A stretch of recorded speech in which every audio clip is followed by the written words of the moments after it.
বিসমিল্লাহির রহমানির রহিম। প্রিয় শিক্ষার্থীবৃন্দ, সবাইকে আমার সালাম জানিয়ে আজকের ক্লাস শুরু করছি। আসসালামু আলাইকুম ওয়া রাহমাতুল্লাহি ওয়া বারাকাতুহু। আমরা সবাই আশা করি সবাই ভালো আছো, সুস্থ আছো। আজকে আমরা বিপরীত ত্রিকোণমিতিক ফাংশনের একটা প্রমাণ করব। সবাই মনোযোগ সহকারে দেখো। প্রমাণ করো যে 2 tan inverse of cosec into tan inverse x minus tan of cot inverse x equal tan inverse x, মানে এটা সমান এটা tan inverse x টা প্রমাণ করতে হবে। এই 2 tan inverse, এই tan inverse এর কোণ হচ্ছে সেকেন্ড ব্র্যাকেট থেকে শুরু করে একদম এই সেকেন্ড ব্র্যাকেট পর্যন্ত এই tan inverse এর কোণ, ঠিক আছে। আর এই cosec এর কোণ হচ্ছে এই tan inverse x, আর tan inverse এর কোণ হচ্ছে শুধু x। আর এই tan এর কোণ হচ্ছে cot inverse x, আর cot inverse এর কোণ হচ্ছে শুধু x। তাহলে আমরা প্রথম লেফট হ্যান্ড সাইড লিখলাম। লেখার পরে আমরা এটা কি আছে cosec আর এটা হচ্ছে tan inverse। আমরা tan inverseটাকে আমরা cosec inverse নিতে হবে, তাহলে আমরা cosec আর cosec inverse কাটা যাবে, ঠিক আছে, মনে থাকবে। আবার বলি, এই tan inverse কে এটা সামনে কি আছে cosec, তাহলে এই tan inverseটাকে cosec inverse নিতে হবে। আমরা গত ক্লাসে এই ধরনের অঙ্ক করছি প্রথম। তাহলে আমরা একটা সমকোণী ত্রিভুজ আঁকবো। আঁকার পরে tan এর কোণ হচ্ছে x, tan inverse এর কোণ কি x, x এর নিচে কি আছে 1, তাহলে tan মানে কি লম্ব বাই ভূমি, x বাই 1, লম্ব হচ্ছে x, ভূমি হচ্ছে 1। এখন আমাদের অতিভুজটা বের করতে হবে। আমরা অতিভুজ কিভাবে বের করব? রুট ওভার ভূমি স্কয়ার প্লাস লম্ব স্কয়ার, রুট ওভার 1 স্কয়ার তো 1 প্লাস x এর স্কয়ার x স্কয়ার। এটা হচ্ছে অতিভুজের মান। এই মানটা কার মান? এটা হচ্ছে অতিভুজ। এই অতিভুজের মান হচ্ছে root over 1 plus x square, ঠিক আছে। তাহলে আমরা আসো, তাহলে এটা যে আমরা cosec যদি লিখি, cosec কি আমরা জানি, cosec হচ্ছে sin এর উল্টা। sin হচ্ছে লম্ব বাই অতিভুজ, আর cosec হবে অতিভুজ বাই লম্ব। অতিভুজ কোনটা? এটা অতিভুজ, আর লম্ব হচ্ছে x। তাহলে আমরা যদি tan ইনভার্স এর পরিবর্তে cosec ইনভার্স লিখি, তাহলে হবে অতিভুজ বাই ভূমি। এই যে এখানে যে ত্রিভুজের যে বাহুগুলি দেওয়া আছে, দুইটা বাহু দেওয়া আছে, একটা বাহু বের করছি। এখন আমরা ত্রিভুজের যে কোনো আমরা ত্রিকোণমিতিক অনুপাতগুলি লিখতে পারবো। এখন আমাদের এখানে দেওয়া আছে cosec, এইজন্য আমরা tanটাকে cosec ইনভার্সে রূপান্তরিত করব। আর cosec ইনভার্স মানে কি? অতিভুজ বাই লম্ব, মানে cosec হচ্ছে sin এর উল্টা, sin হচ্ছে লম্ব বাই অতিভুজ, আর cosec হচ্ছে অতিভুজ বাই লম্ব, অতিভুজ হচ্ছে এটা অতিভুজ বাই লম্ব, মাইনাস tan আর এই cotটাকে আমরা tan এ নিয়ে যাব। cotটাকে কিসে নিয়ে যাব? tan এ নিয়ে যাব, কারণ cot এর উল্টা হচ্ছে tan। তাহলে এখানে আছে x বাই 1, আমরা cot ইনভার্স যদি আমরা tan এ নেই, tan ইনভার্স লিখি, তাহলে হবে 1 বাই x, মানে কোনটা উল্টা, যেটা ছিল এটা উল্টাটা হয়ে যাবে, কারণ cot হচ্ছে tan এর উল্টা। এইজন্য আমরা এখানে আছে x বাই 1, cot এর কোণ কি? cot ইনভার্স এর কোণ হচ্ছে x বাই 1, কিছু নাই মানে কি 1, x বাই 1। তাহলে আমরা এটা যদি tan এ নেই, তাহলে লিখব tan ইনভার্স 1 বাই x, ঠিক আছে। এরপরে আসো equal to tan inverse into, এখন cos ইনভার্স বাদ যাবে, থাকবে এই যে এটা মানটা লিখলাম, মাইনাস tan ইনভার্স বাদ যাবে, থাকবে 1 বাই x। এখন equal to tan inverse into, এটাকে লসাগু করলে কি হবে? নিচে x আর উপরে এটা এত মাইনাস 1। এখন আবার আসো 2 tan inverse x, 2 tan inverse x, এখানে একটা সূত্র আছে, আমরা জানি 2 tan ইনভার্স x সমান সমান, এখানে tan এ নিতে হবে, প্রমাণে কি tan এ নিতে হবে। তাহলে 2 tan ইনভার্স x সমান আমরা কি লিখতে পারি? tan inverse twice x divided 1 minus x square. মনে আছে আমাদের এটা আমাদের এই সূত্রটা আমাদের আশা করি সবারই মনে আছে, আমরা প্রমাণও করছি, তারপরে বিভিন্ন অঙ্কের মধ্যে এটা অ্যাপ্লাই করছি। 2 tan inverse x, 2 tan inverse x সমান tan inverse twice x divided 1 minus x square. তাহলে আমরা এই সূত্রটা দেখে এখানে অ্যাপ্লাই করছি। এখানে x বলতে এখানে tan ইনভার্সের পরে যা আছে সম্পূর্ণ অংশটা কি x। তাহলে আমরা লিখব equal tan inverse 2 into x, x বলতে এই tan ইনভার্সের কোণ যা থাকবে তাই, 2 into x divided 1 minus x square. x বলতে কি বোঝাচ্ছে এখানে? রুট ওভার, এই এখানে root over 1 plus x square minus 1 divided x, এই পুরোটা হইছে x। তাহলে tan inverse 2 into x divided 1 minus x square, ঠিক আছে। তাহলে আমরা উপর অংশে আস্তে আস্তে মুছি, তারপরে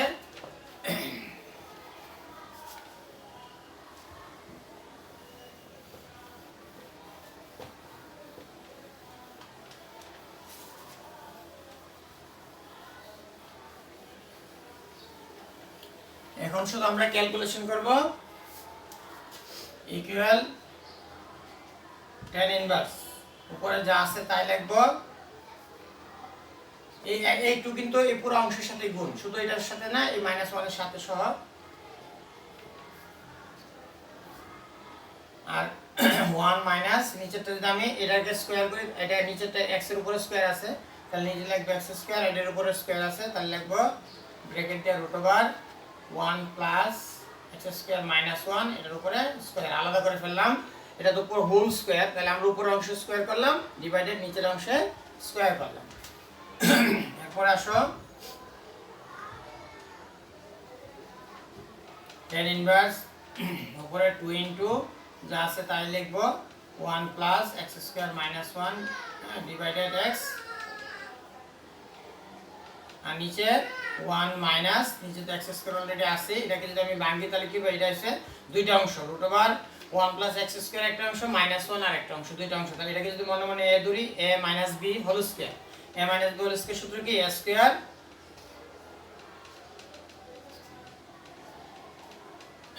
square minus 2 into a into b plus b square ঠিক আছে এই √টাকে a আর -1 হচ্ছে b তাহলে a square -2 into a into b plus b square আর নিচে আছে কি x স্কয়ার এরপরের অংশতে আসো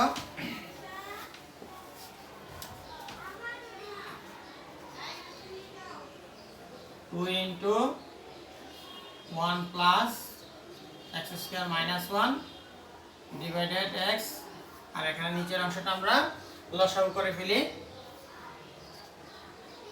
লসাগু করলে কি আসবে না 1 এর সাথে x স্কয়ার গুণ করলে হয়ে যাবে x স্কয়ার আর এই √, এখানে কি √, আর স্কয়ার বাদ যাবে √, স্কয়ার বাদ দিলে থাকবে 1 প্লাস x স্কয়ার তাহলে এখানে যেহেতু মাইনাস আছে তাহলে হবে -1 মাইনাসে প্লাসে মাইনাস x স্কয়ার মাইনাসে প্লাসে মাইনাসে মাইনাস এই মাইনাস আর এই মাইনাসে কি হবে plus 2 into 1 plus x square এখানেও +1 মানে মাইনাসে প্লাসে -1 ঠিক আছে আমরা শুধু এখন এই যে এটা √, স্কয়ার গেলে তারপরে মাইনাস দিয়ে এই সবার সাথে উপরের অংশের সাথে গুণ হবে -1 মাইনাসে প্লাসে মাইনাস x স্কয়ার মাইনাসে মাইনাসে +2 ইনটু √1 প্লাস x স্কয়ার আর মাইনাসে প্লাসে -1 তারপরের অংশতে আসো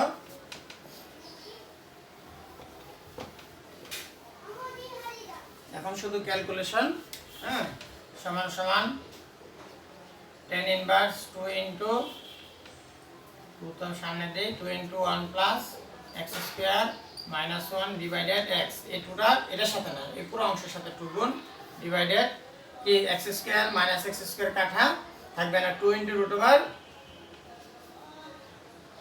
x স্কয়ার -1 মিলে হবে -2 ডিভাইডেড x স্কয়ার এই টুটা শুধু এটার সাথে গুণ এটার সাথে না হ্যাঁ আর এই টুটা এই পুরো অংশের সাথে গুণ আকার আছে এরপরে এরপরের অংশতে আসো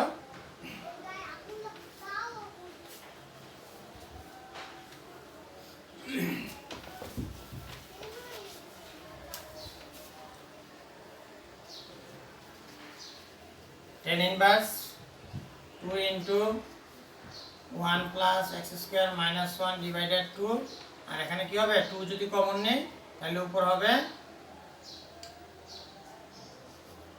1 plus x square -1 divided x square কারণ এই 2 এইটা একটা অংশ মাইনাস দিয়ে আরেকটা অংশ 2 এই দুইটার মধ্যে কি 2 কমন যা লিখলাম এখন আমাদের tan ইনভার্স উপর অংশটা লেখা আগে 2 ইনটু 1 প্লাস x স্কয়ার এই 2 কাটতে পারি অথবা লিখলাম -1 ডিভাইডেড কি এখানে তো x ডিভাইডেড x গুণ চিহ্ন দিলে উপর x স্কয়ার চলে যাবে নিচে থাকবে কি 2 ইনটু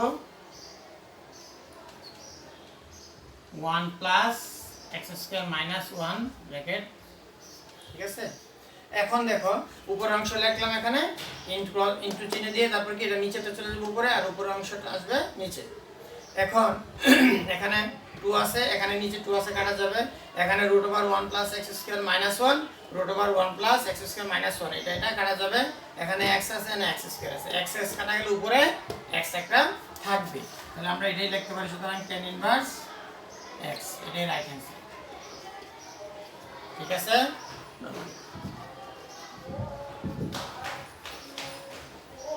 ঠিক আছে, আশা করি আমরা সবাই অঙ্কটা বুঝতে পারবো। হ্যাঁ, সবাই মনোযোগ দিয়ে দেখবে।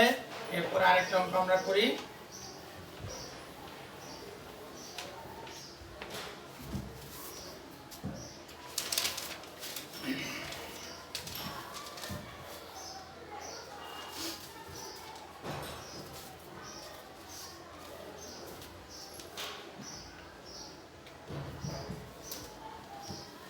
যদি sin inverse x plus sin inverse y equal π/2 হয়, তবে দেখাও যে x² plus y² equal to 1, এটা প্রমাণ করতে হবে। তাহলে কি দেওয়া আছে? এটা দেওয়া আছে, লিখব, দেওয়া আছে sin inverse x plus sin inverse y equal π/2, বা আমরা যদি সাইনটা এই পাশে নিয়ে যাই তাহলে এর পাশে থাকবে sin inverse y equal sin π/2 minus sin inverse x, বা sin ইনভার্স যদি ডান পাশে নিই বাম পাশে থাকবে y equal sin of π/2 minus sin inverse x। দেখো বুঝতে পারছো কিনা? আমরা sin ইনভার্সটা ডান পাশে নিলে minus sin inverse x, π/2 minus sin inverse x। আবার এই sin ইনভার্সটা দুই পাশে নিয়ে যায় sin হয়ে যাবে, আসি ইনভার্স, এটা ডান পাশে গেলে sin হয়ে যাবে, আর সাইনটা বাম পাশে নিলে sin ইনভার্স হয়ে যাবে। ঠিক আছে, এটাকে ডান পাশে নিলে sin ইনভার্সকে sin হয়ে যাবে। ইকুয়াল বা দিয়ে লিখবে এখন y ইকুয়াল এ sin এর 90, sin 90 মাইনাস θ, sin 90 মাইনাস θ মানে কি? cos θ, cos। এখন আমরা এটা কি লিখবো? cos θ, θ বলতে এটাই কোনটা যেটা থাকবে সেটাই, cos sin ইনভার্স x। এখন আমরা এই সাইনটাকে আমরা cos এ নিয়ে যেতে হবে, কারণ এখানে cos আছে, এটাকে চেঞ্জ করতে পারবো না, এটাকে আমরা চেঞ্জ করব। ত্রিভুজ আঁকবো একটা, সমকোণী ত্রিভুজ। সাইন মানে কি? লম্ব বাই অতিভুজ। আমি ভূমিটা নাই, ভূমি বের করো। অতিভুজ স্কয়ার মাইনাস ভূমি স্কয়ার ইকুয়াল কি? √1 মাইনাস x²। তাহলে আমরা যদি এখন লিখি cos তো অলরেডি আছে, আর sin ইনভার্স যদি cos ইনভার্স লিখি, তাহলে cos মানে কি? ভূমি বাই অতিভুজ। ভূমি কত? √1 minus x², √1 minus x² divided অতিভুজ হচ্ছে 1, ভূমি বাই অতিভুজ ইকুয়াল কি হবে? √1 মাইনাস x², বাম পাশে y থাকবে। ঠিক আছে, এখন এটাকে যদি আমরা দুই পাশে কি করি? বর্গ করি, তাহলে কি হবে? বা দিয়ে লেখো y² ইকুয়াল 1 মাইনাস x², বা x²টা ডান পাশে নিয়ে আসো, তাহলে x² প্লাস y² ইকুয়াল 1, এটাই কি? প্রমাণিত। ঠিক আছে, আশা করি আমরা অঙ্কটা ইম্পর্টেন্ট, 2 নম্বরের জন্য পরীক্ষাতে অলরেডি সৃজনশীলে আসছে, আমরা বাসায় করব। আবার আমি বলি, দেওয়া আছে এটা sin ইনভার্স x অথবা cos ইনভার্স x, যে কোনো একটা ওই পাশে নিব, নিলে কি? মাইনাস হয়ে যাবে। তারপরে sin ইনভার্সটা যদি আমরা ওই ডান পাশে নিয়ে যাই তাহলে sin হয়ে যাবে, sin অফ এত, sin অফ যেটা থাকবে sin এর পুরো অংশ ব্র্যাকেটের ভিতরে যা আছে, তাহলে sin 90 মাইনাস θ, অর্থাৎ sin 90 এর জন্য সাইনটা কি হয়ে যাবে? cos θ, θ হইছে এটা cos θ। এখন এখানে আছে cos, এখানে আছে sin ইনভার্স, তাহলে এই sin ইনভার্সটাকে আমরা পরিবর্তন করব কিভাবে? একটা ত্রিভুজ আঁকবো, sin মানে লম্ব বাই অতিভুজ, x/1। হ্যাঁ, x হচ্ছে ভূমি লম্ব, আর অতিভুজ হচ্ছে 1, x/1, x/1 লিখবো। আর ভূমিটা বের করব, ভূমি কিভাবে বের করতে হয়? √1 অতিভুজ স্কয়ার মাইনাস লম্ব স্কয়ার ইকুয়াল √1 মাইনাস x², এটা কি? ভূমি। তাহলে cos যদি লিখি এখানে cos ইনভার্স sin ইনভার্সের পরিবর্তে, তাহলে হবে cos মানে কি? ভূমি বাই অতিভুজ। ভূমি কত? √1 মাইনাস x² ডিভাইডেড অতিভুজ হচ্ছে 1, cos ইনভার্স কাটা যাবে, থাকবে √1 মাইনাস x²। আমরা যদি এখন দুই পাশে বর্গ করে, এটা আসবে minus sin x minus x² এর বাম পাশে নিয়ে আসলে plus x² plus y² equal 1। এই প্রমাণটা আমরা এখন পাবো। ঠিক আছে, এটা প্রমাণ করতে বলছে। আশা করি তোমরা মনোযোগ দিয়ে অঙ্কগুলি দেখবে, এবং যারা অঙ্কগুলি দেখতেছে না, ক্লাসগুলি করতেছে না বা নিউজ পাচ্ছে না, তাদেরকে তোমরা সবাই বলবে ক্লাসগুলি করার জন্য। কারণ আমাদের সময় কিন্তু চলে যাচ্ছে, হ্যাঁ, আমরা সেই সময়টা কাজে লাগাবো। আমাদের ক্লাস করতে, সরাসরি ক্লাস করতে পারতেছি না, এই জন্য অনলাইনে ক্লাস আমরা করতেছি। তোমরা সবাইকে বলবা ক্লাসগুলি দেখার জন্য এবং বাসায় পড়াশোনা করার জন্য। সবাই ভালো থাকো, সুস্থ থাকো, নিরাপদে থাকো, সবাই সবার জন্য দোয়া করবে। আল্লাহ হাফেজ।